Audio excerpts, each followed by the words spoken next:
दोस्तों finally estate 2024 का notification जारी कर दिया गया है और आवेदन आज से ही शुरू हो चुका है। इसका लास्ट डेट मैं आपको बता दूं तो 2 जनवरी रखा गया है। साथ ही एग्जाम आपको मार्च में होने की संभावित तिथि भी आ चुकी है। अब यहाँ पे ऑनलाइन आवेदन करते समय सब्जेक्ट कॉम्बिनेशन को यहाँ के जो है सो बहुत ज़्यादा परेशानी हो रही है कैंडिडेट को कि जैसे सब्जेक्ट जैसे कॉम्बिनेशन कैसे चयन करें ताकि हम भर्ती से बाहर ना हो सके। क्योंकि आप जैसे देखे होंगे कि टीआरई में जब बीपीएससी टीआरई होती है तो उसमें सब्जेक्ट कॉम्बिनेशन का बहुत ज़्यादा इशू हो जाता है और जैसा कहीं ना कहीं स्टूडेंट कन्फ्यूज रहते हैं। तो ये इसके बारे में कंप्लीट चर्चा इस वीडियो में करने वाले हैं। साथ ही एलिजिबिलिटी क्या रहने वाली है, यानी इसके लिए पात्रता क्या है और नॉर्मलाइजेशन होगी या नहीं होगी, सिलेबस क्या रहने वाली है, इसका जो है फ़ी क्या लगने वाला है और आवेदन तिथि तो मैंने बता ही दिया। उम्र सीमा क्या रहने वाली है और इसमें जो पासिंग मार्क्स रखा गया है वो कितना है, प्रमाण पत्र यानी आपका डॉक्यूमेंट्स कौन कौन सा लगने वाला है, नेगेटिव मार्किंग होगी या नहीं होगी, संपूर्ण जानकारी इसमें डिटेल्स में बात करेंगे हम। तो अंत तक जरूर देखिएगा और सारी जानकारी को समझिएगा। तो यहाँ पे देखिए, एक मैं आपको बता दूँ, ये एक पात्रता परीक्षा है। इसके बेसिस पे आपको कोई जो है सो भर्ती जो है सो शामिल किया जाएगा, ना कि इसको जो ज्वाइनिंग दिया जाएगा। तो एक आप जो है सो इसका देखिए एग्ज़ाम जो है सो आपको सीबीटी मोड में लिया जाएगा और ये एग्ज़ाम संभावित तिथि जो है सो मार्च के महीने में संभावित है। और इसका ऑनलाइन आवेदन की तिथि जो है 14 दिसंबर से शुरू होकर आपको 2 जनवरी तक इसका लास्ट डेट है। इसमें ऑल इंडिया कैंडिडेट जो है तो इसमें अप्लाई कर सकते हैं। इसमें डोमिसाइल लागू नहीं है। और एज लिमिट का मैं बात करूँ, यहाँ पे देखिए सबसे पहले मैं जो है सो यहाँ पे देखिए और कोई भी जो है सो भारत का नागरिक है तो इसमें अप्लाई कर सकते हैं। और इसका देखिए पहले एग्जाम पैटर्न ही आप देख लीजिए। यहाँ पे एग्जाम पैटर्न में देखिए आप जिस भी सब्जेक्ट से अप्लाई करेंगे वो आपको जो है सो योग्यता और सब्जेक्ट कॉम्बिनेशन के लेकर मैं बाद में बात करता हूँ। तो यहाँ पे आप देखेंगे प्रश्न पत्र जो है सो आपका 100 अंक का रहेगा, जिसमें से 50 मार्क ऐसा रहेगा आपका शिक्षण कला एवं अन्य दक्षता जो है तो आप पेडागोजी एक तरीके से कह सकते हैं 50 नंबर का ये हो जाएगा। तो 150 नंबर का कुल पेपर होगा, 150 अंक आपको मिलेंगे, कोई निगेटिव मार्किंग नहीं है। और यहाँ पे जो है नेगेटिव मार्किंग नहीं है। 150 मिनट और 150 मिनट ही आपको समय भी है, 150 मिनट यानी 2.5 घंटा का समय मिलेगा। सीबीटी मोड में एग्जाम होगा। और इस प्रकार से आप जो है तो एज की मैं बात करूं तो एज में आप देखेंगे कि 1 अगस्त 2024 तक आपका न्यूनतम एज जो है सो आपको 21 वर्ष होना चाहिए। और साथ ही अगर आप जो है सो यूआर से आते हैं तो मैक्सिमम एज आपका 37 वर्ष है। और आपका अनारक्षित अगर महिला है यूआर में तो 40 वर्ष होना चाहिए। और इसी प्रकार से बिहार और जो सॉरी पिछड़ा वर्ग से अगर आते हैं आप, पुरुष या महिला दोनों हैं, तो 40 वर्ष आपका एज है। और वहीं जो है सो अति पिछड़ा ईबीसी से आते हैं तो 40 वर्ष है। और एससी से आते हैं तो आपके पास जो है सो 42 वर्ष है और एसटी से 42 वर्ष है। तो एज जो है सो आपको समझ में आ गया होगा। और इस प्रकार से आप देख सकते हैं आप जो है सो आपका क्वालिफाइंग मार्क्स कितना है, यानी आप कितने 150 का जो पेपर हो रहा है इसमें कितने में पास हो जाएंगे, तो ये भी आप देख लीजिए। आप जनरल से आते हैं तो 50% यानी 75 मार्क्स पे आप क्वालिफाई हो जाएंगे। और वहीं पिछड़ा वर्ग से आते हैं आप यानी बीसी से 45.5 यानी 45.5% पे आप क्वालिफाई होंगे। ईबीसी से आते हैं तो 42.5 पे। और अनुसूचित जाति दिव्यांग महिला आते हैं तो 40% पे क्वालिफाई हो जाएंगे। इसको लेकर फ़ी की बात करूँ तो फ़ी में देखिए जो अगर आप एक पेपर देखिए, ये 2 पेपर में जो है जैसे सीटेट की तरह जो 2 पेपर होगा। और इसमें जो है सो आपको बता दें कि सीटेट की तरह ही ये भी साल में 2 बार होगा। तो ये आप ध्यान रखेंगे। एक बार जो है सो आप सितंबर में होने जा रही है, तो ये अभी जो है सो मार्च वाली है और जो है सितंबर वाले आगे की नोटिफिकेशन जब इसका हो जाएगा तब होगा। अब यहाँ पे अगर एक पेपर का आप सिंगल पेपर का अप्लाई करते हैं तो 960 रुपये लगेंगे यूआर और जो है सो ईडब्ल्यूएस हो गया। और बीसी ईबीसी वाले कैंडिडेट को अगर एक पेपर का अप्लाई करते हैं 960 रुपये, अगर दोनों पेपर का सम्मिलित रूप से अप्लाई करते हैं आप तो 1440 रुपये लगेंगे। और साथ ही एससी एसटी से है अगर आप तो एक पेपर के लिए 760 रुपये और दोनों पेपर के लिए 1140 रुपया। तो यहाँ पे आप देखिए नॉर्मलाइजेशन की बात करते हैं क्योंकि ये पेपर जो है आपको सीबीटी मोड में होगा, इसीलिए नॉर्मलाइजेशन इसमें 100% होगा। और यहाँ पे क्लियरली मेंशन भी किया गया है नॉर्मलाइजेशन का प्रक्रिया अपना है, क्योंकि एक से अलग शिफ्ट में अगर हो जाते हैं तो पेपर के डिफिकल्टी लेवल को देखते हुए यहाँ पे जो है सो आपको नॉर्मलाइजेशन की जो है तय किया जाता है। आपको कहाँ से आवेदन करना है तो यहाँ पे आप देख सकते हैं, इसका वेबसाइट है http://bs ebstate2024.com, इस पे जाकर अपना आवेदन कर सकते हैं। ध्यान रहे कि 2 जनवरी इसका लास्ट डेट है और यहाँ पे इससे पहले आप निश्चित रूप से आवेदन कर लेंगे। आपको कैसे फॉर्म फिल करना है यहाँ पे देखिए सारा इंस्ट्रक्शन दिया हुआ है, ये हम अपने टेलीग्राम और व्हाट्सएप ग्रुप दोनों में शेयर कर देंगे, तो आप नीचे डिस्क्रिप्शन में लिंक मिल जाएगा, तो उससे आप ज्वाइन कर सकते हैं। इसके लिए आपको जो है प्रमाण पत्र यानी जो डॉक्यूमेंट्स है क्या लेना है, तो ये भी आपको मैं बता दूं यहाँ पे कि 10th का मार्कशीट आपको सर्टिफिकेट दोनों है, जैसे जन्मतिथि के आधार के लिए यहाँ पे लिया जा रहा है, और इंटर का जो है सो आपका सर्टिफिकेट और मार्कशीट दोनों लगेगा। ध्यान रहे कि CBSE वाले को केवल एक ही होगा, कि जैसे उन्हें सर्टिफिकेट मार्कशीट एक ही रहता है तो उसको ज़्यादा परेशानी नहीं है। बिहार बोर्ड वाले ध्यान देंगे यहाँ पे आपका अलग अलग है, तो अगर आप जैसे कॉलेज से नहीं लिए हैं तो निश्चित रूप से ले लें। और साथ ही स्नातक का प्रमाण पत्र एवं अंक पत्र जो है यहाँ मांगा जा रहा है। स्नातकों यानी PG से आप PG लेवल पे फॉर्म फिल करना चाहते हैं तो उसका भी आपका जो है सो मार्कशीट और सर्टिफिकेट लगेगा, और B.Ed एकीकृत यानी आपका जो भी जो है सो ट्रेनिंग डिग्री है तो उसका भी मार्कशीट और सर्टिफिकेट लगेगा। साथ ही जो है सो अन्य शैक्षणिक योग्यता यानी आप कोई भी जैसा अगर शैक्षणिक योग्यता जैसे B.Ed हो गया, M.Ed हो गया, इस प्रकार से कुछ भी देते हैं तो आपको जो है सो वहाँ पे उसका मार्कशीट और सर्टिफिकेट लगने वाला है। और साथ ही अगर जो है सो रिजर्वेशन कैटेगरी से आते हैं तो उसके लिए आपको जाति प्रमाण पत्र देना पड़ेगा, और जो है सो अगर जो है सो यहाँ पे पिछड़ा विभाग से है तो OBC अगर जो है OBC NCL आपको देना पड़ेगा। ध्यान रहे आरक्षण का दावा करने वाली विवाहित महिलाओं की जातीय उद्यतन क्रिमिलेयर रहित प्रमाण पत्र उनके पिता के नाम एवं पता से निर्गत होना चाहिए। देखिए आरक्षण पे जो दावा है करेंगे आप कि OBC NCL हो गया, और साथ ही जो है सो SC ST हो गया, वो भी है आरक्षण का ही दावा करता है, तो आपके पिता के नाम से और पिता के एड्रेस से निर्गत होना चाहिए, ये ध्यान रहे आप। उसी प्रकार से सारा इंस्ट्रक्शन दिया हुआ है यहाँ पे, आप जो है सो पढ़ लेंगे आसानी से, और बाकी जो मेल में मोट जानकारी है तो मैंने आपको दे दिया है। और इस दौरान आपको कोई भी समस्या हो तो यहाँ पे हेल्पलाइन नंबर भी जारी किया गया है, इस पर आप कॉन्टैक्ट कर सकते हैं।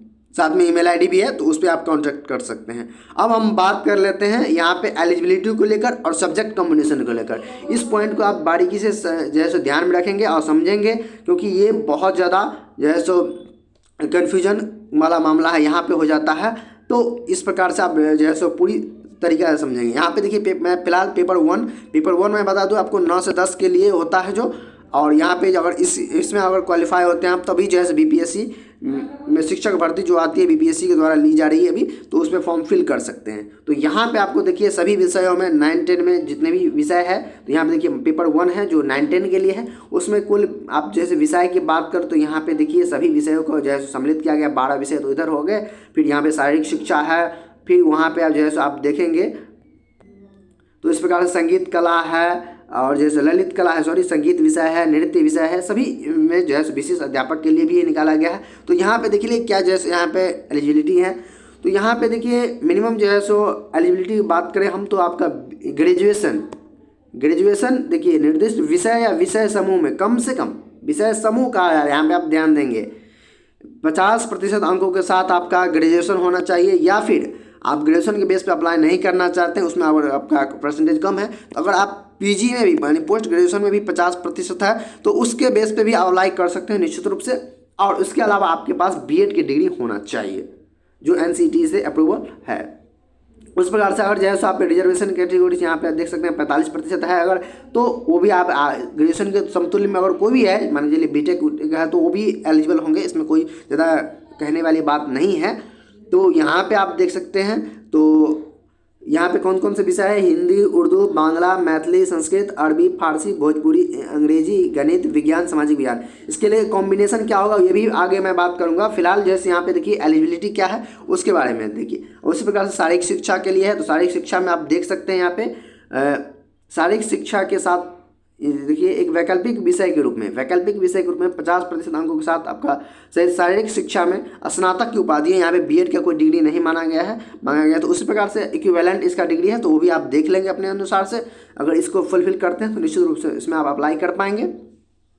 उसी प्रकार संगीत विषय है, यहाँ पर संगीत के लिए क्या कहा जा रहा है, देखिए कि न्यूनतम 50% अंकों के साथ किसी मान्यता प्राप्त विश्वविद्यालय अथवा मान्यता प्राप्त बोर्ड संस्थान में संगीत शिक्षा में स्नातक की उपाधि अगर है, या अथवा उसके समकक्ष अर्हता आपके पास है, मान्यता संस्था मान्यता प्राप्त संस्था के संबंध में किसी प्रकार का विवाद उत्पन्न होने पर प्रशासकीय विभाग का निर्णय, अगर देखिए इसमें कोई भी विवाद अगर होता है तो इसका जो विभाग होगा अंतिम निर्णय लेगा वही आपका, इसमें भी कोई बीएड डिग्री नहीं माना जाता है, ललित कला है उसी प्रकार से आप नृत्य कला है तो सिर्फ जो है सो यहाँ पे है।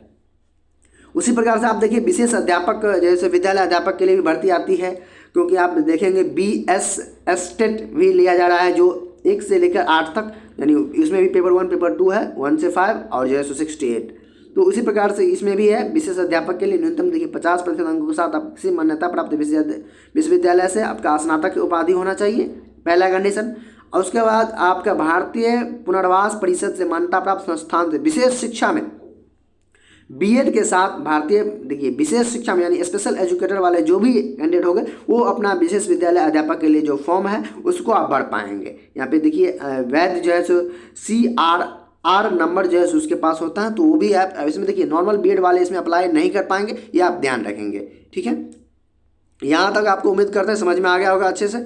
और हम बात कर लेते हैं अब यहाँ पे देखिए कम्बिनेशन को लेकर यहाँ पे आप एक बात को नोट करेंगे, यहाँ पे देखिए कि अभ्यर्थी अपने स्नातक में पठित विषय के अनुसार किसी भी एक विषय या विषय समूह का चयन कर सकते हैं। देखिए अब यहाँ पे विवाद तब हो जाता है जब आप BPSC में सिलेक्शन हो जाता है और किसी सब्जेक्ट कम्बिनेशन और सिलेक्शन नहीं होता है, मतलब जैसे आप एग्जाम निकल जाता है लेकिन सिलेक्शन नहीं होता, तो यहाँ पे बहुत ज़्यादा कठिनाई होता है। तो इसीलिए आप इस पॉइंट को आप सबसे ज़्यादा बारीकी से देखेंगे क्योंकि यही सबसे ज़्यादा मेन पॉइंट है।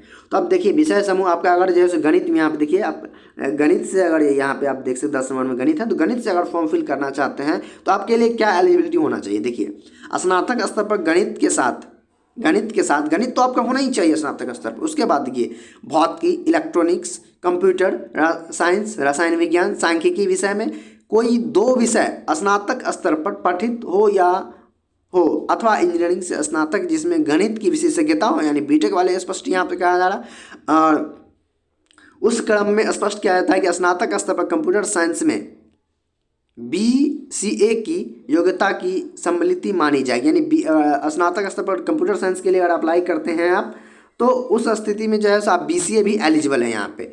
तो और इसमें से 2 सब्जेक्ट आपको रहना चाहिए तभी आप इसमें अप्लाई कर पाएंगे स्नातक स्तर पे।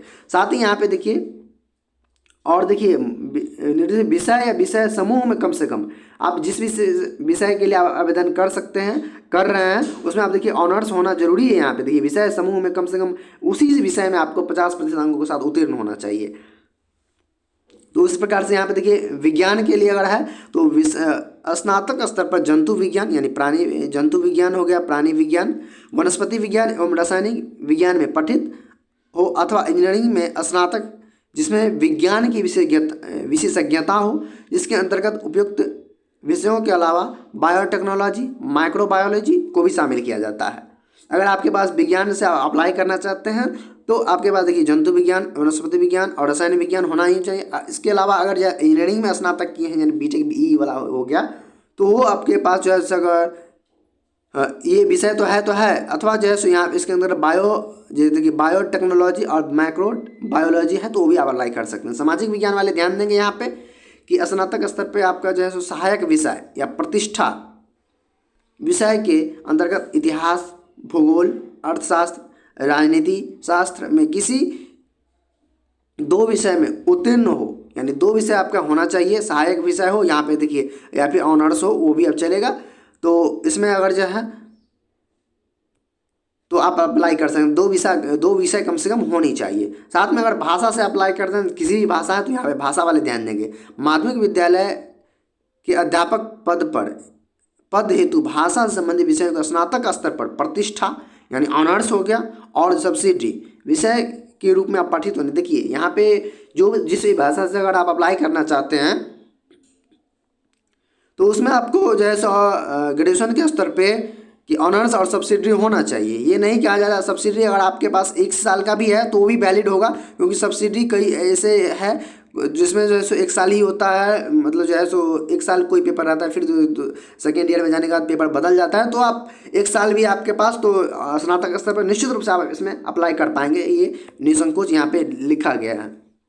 और आप भर्ती में देखेंगे तो वो भी लिखा गया है। देखिए स्पष्टीकरण यहाँ पे ये दिया जा रहा है कि अगर शिक्षण और प्रशिक्षण किसी भी उपाधि ये मान्यता को बिंदु पर यहाँ पे देखिए अभी जो है हाल फिलहाल में बीएड वर्सेस बीटीसी मामला है, एनएससी डीएलएड वाला मामला है, उन तमाम मामलाओं को देखते हुए स्पष्टीकरण यहाँ पे नीचे दिया गया है। इसी के आधार रखते हुए किसी उपाधि विशेषज्ञ समझौता के आधार पर किसी प्रकार का विवाद अगर होता है तो एनसीटी के परामर्श के बाद ये विभाग का अंतिम निर्णय होगा, ये सभी को स्वीकार्य होगा, ये भी कहा गया है। अब यहाँ पे पेपर 2 का मैं बात करूँ, पेपर 1 का जो जितने भी जैसे है तो आपको क्लियर हो गया होगा। अब पेपर यहाँ पे देखिए पेपर 2 की बात करूँ तो यहाँ पे देखिए निर्देशित यानी उसी विषय में आपका 50% अंकों के साथ यानी पीजी होना चाहिए। और उसके अलावा आप यहाँ पे देखिए उत्तीर्ण राष्ट्रीय अध्यापन यानी एनसीईटी से मान्यता प्राप्त संस्थान से आपका बीएड होना चाहिए, ये जनरल क्वालिफिकेशन है। उसके अलावा अगर 45% है तो वो भी आप यहाँ पे देखिए आरक्षण लेके जो है हो सकता है। और इस प्रकार जो है सो आप 50% अंकों के साथ बीएड या फिर बीएससी एड है आपके पास तो वो भी आप जो है एलिजिबल हैं। यहाँ पे देखिए उस प्रकार से आप बीएड एमएड एकीकृत कोर्स है तो भी आप जो है एलिजिबल है इसमें। और यहाँ पे देखिए किस किस विषय के लिए देखिए हिंदी, उर्दू, अंग्रेजी, संस्कृत, बांग्ला, मैथिली, मगही, अरबी, फारसी, भोजपुरी, पाली, प्राकृत, गणित, भौतिक विज्ञान, रासायनिक विज्ञान, जंतु विज्ञान, इतिहास, भूगोल, राजनीति शास्त्र, समाजशास्त्र, अर्थशास्त्र, दर्शन शास्त्र। उस प्रकार से आप नीचे आएंगे तो यहाँ पे आप देखिए मनोविज्ञान, गृह विज्ञान, वनस्पति विज्ञान, उस प्रकार से आप यहाँ पे देख सकते हैं। वाणिज्य अगर आप जो है कॉमर्स से अप्लाई करना चाहते हैं तो इसमें देखिए कॉमर्स में आपका 50% अंक होना चाहिए। उसके साथ साथ आप विश्वविद्यालय से जो है सो पीजी होना चाहिए और सामान्य विषय के लिए निर्धारित प्रशैक्षणिक अर्हता आपके पास होना चाहिए, ठीक है। उसके अलावा आप देखेंगे तो कंप्यूटर साइंस में अगर है तो कंप्यूटर साइंस के लिए आप देखिए 50% अंकों के साथ निम्न विषय में या कंप्यूटर साइंस में मान्यता प्राप्त विश्वविद्यालय या संस्थान से उपाधि DOEACC से स्तर ए एवं किसी विषय में स्नातक यानी पीजी की उपाधि होना चाहिए किसी मान्यता प्राप्त संस्थान से। यहाँ पे देख सकते हैं आप जैसे BE कंप्यूटर साइंस में हो रहा है तो या फिर IT में है या फिर बीटेक कंप्यूटर साइंस IT में है तो वो भी इसके समकक्ष है, इक्विवेलेंट है तो भी जैसे आप इसमें अप्लाई कर पाएंगे। जैसे यहाँ पे देख सकते हैं सारा जो है सो लिखा हुआ है और आसानी से आप जो है अपना पढ़ सकते हैं। यहाँ पे आप एग्रीकल्चर के लिए भी है तो यहाँ पे आप देख सकते हैं न्यूनतम 50% अंकों के साथ मान्यता प्राप्त विश्वविद्यालय या फिर संस्थान से कृषि उद्यान में स्नातक तथा एग्रोनॉमी प्लांट ब्रीडिंग। यहाँ पे इस प्रकार से देखें तो जैसे सारा जो है यहाँ पे सब्जेक्ट कॉम्बिनेशन को लेकर जो है बात किया गया है कि कौन कौन सा सब्जेक्ट आपका होना चाहिए। उसी प्रकार से आप यहाँ की पेपर 2 के लिए यहाँ पे देखिए सब्जेक्ट विषय आपका अगर आप फिजिक्स से अप्लाई करना चाहते हैं तो आपके पास देखिए पोस्ट ग्रेजुएशन लेवल पे यानी आपका जो हो गया पीजी लेवल पे क्या होना चाहिए, फिजिक्स होना चाहिए, इलेक्ट्रॉनिक्स होना चाहिए, अप्लाइड फिजिक्स होना चाहिए या फिर न्यूक्लियर फिजिक्स होना चाहिए तो आप इसमें फिजिक्स पे अप्लाई कर पाएंगे। आप देखिए ये सभी नहीं होना चाहिए कि अब 2 नहीं, किसी कोई एक है तो आप अप्लाई कर पाएंगे। केमिस्ट्री अगर तो केमिस्ट्री या फिर बायो केमिस्ट्री है तो आप अप्लाई कर पाएंगे। इकोनॉमिक्स में उसी प्रकार से इकोनॉमिक्स है, अप्लाइड इकोनॉमिक्स है, बिजनेस इकोनॉमिक्स है तो आप इकोनॉमिक्स के लिए अप्लाई कर पाएंगे। कॉमर्स के लिए देखिए मास्टर्स डिग्री इन कॉमर्स है, हाउएवर यहाँ पे holder of degree of MCom in applied business या फिर जैसे business economics shall not be eligible. यहाँ पे देखिए बिजनेस को जैसे इकोनॉमिक्स जैसे एलिजिबल नहीं माना जाता है। तो इस प्रकार से देखिए बोटनी अगर जूलॉजी के लिए तो बोटनी, जूलॉजी, लाइफ साइंस है। उसी प्रकार से आप देखेंगे साइंस है, जेनेटिक्स है, माइक्रोबायोलॉजी है, बायोटेक्नोलॉजी है, मोलिकुलर जो है यहाँ पे देखिए बायोलॉजी है, प्लांट। तो इस प्रकार से मैथ के लिए मैथमेटिक्स, अप्लाइड मैथमेटिक्स है तो आप जो है यहाँ पे अप्लाई कर पाएंगे अगर आपका ये सब्जेक्ट कॉम्बिनेशन है ग्रेजुएशन पोस्ट ग्रेजुएशन यानी पीजी लेवल पे। और साथ ही स्पष्टीकरण यहाँ पे ये भी दिया है कि अगर इसके जैसे में कोई विवाद होता है, बदलाव किया जाता है, एनसीटी का जो अंतिम जो है परामर्श के बाद जो इस विभाग का जो निर्णय होगा वो आपको मानना पड़ेगा। उम्मीद करते हैं STET 2024 के लिए जितना भी जो है सो पॉइंट था क्लियर हो गया होगा, आपका कोई भी डॉट नहीं बचा होगा। और इसके अलावा कोई डॉट बचता है नीचे निश्चित रूप से आप कमेंट करिए, लेकिन वीडियो को कम्प्लीटली देखिए उसके बाद जो है सो आप कमेंट्स करिए। और आपके पास जेन्युइन डॉट है तो आपके जो है सो कमेंट के माध्यम से जो भी जैसे क्वेश्चन आएगा उसका आंसर आपको 100% दिया जाएगा। उम्मीद करते हैं वीडियो आपको अच्छा लगा और साथ में वीडियो में लास्ट तक बने रहने के लिए आपका बहुत बहुत धन्यवाद। और इस वीडियो को ज़्यादा से ज़्यादा फैला दीजिए ताकि सभी अभ्यर्थियों के पास ये वीडियो पहुंच सके जो भी स्टेट 2024 में आवेदन करना चाहते हैं, क्योंकि आपको पता है कि अगस्त 2024 में भी वैकेंसी यानी BPSC TRE 3 आने की प्रबल संभावनाएँ हैं। और जो जहाँ तक कि जो है सो आएगी ही आएगी कह सकते हैं आप। तो अभी तक अगर वीडियो को जैसे लाइक नहीं किए हैं, शेयर नहीं किए, कर दीजिए। साथ में चैनल पर नए पुराने अभी तक अगर सब्सक्राइब नहीं किए, सब्सक्राइब कर बेल आइकन को ऑन कर लीजिए ताकि इस प्रकार से कोई भी नोटिफिकेशन आए तो सबसे पहले आप तक पहुंचे। धन्यवाद दोस्तों, इस वीडियो में नहीं, मिलते हैं नेक्स्ट वीडियो में।